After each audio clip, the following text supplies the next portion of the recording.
Samantala, nasa 70 na giant puppets nagpasaya sa ika-12 taon ng Mahiganga Festival sa Santa Ana, Pampanga.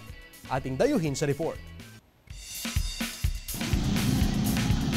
Muli na namang sumigla ang mga kalsada sa bayan ng Santa Ana sa Pampanga sa paglabas ng mga giant puppet o mas kilala bilang mahigangas. Ang mga mahiganga ay mga mechanical giant puppet na gawa sa bamboo sticks, PET bottles, paper mache at iba pang recycled materials. Nasa 7 feet o higit pa ang taas nito. Kumpara sa mga higantes ng Angono Rizal, ang mga kamay ng mga mahiganga ay kayang gumalaw. Nagsimula ang tradisyong ito noong late 1960s sa impluwensya ng mga Kastila. On our research, sila yung mga nauna sa prosesyon. Yung mga kamay nila nagsusway, umiikot-ikot.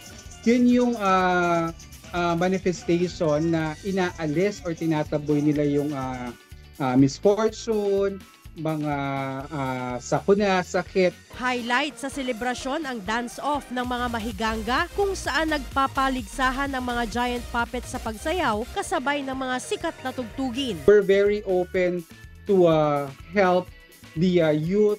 We create workshop on how to make mahiganga nitos and mahiganga itself.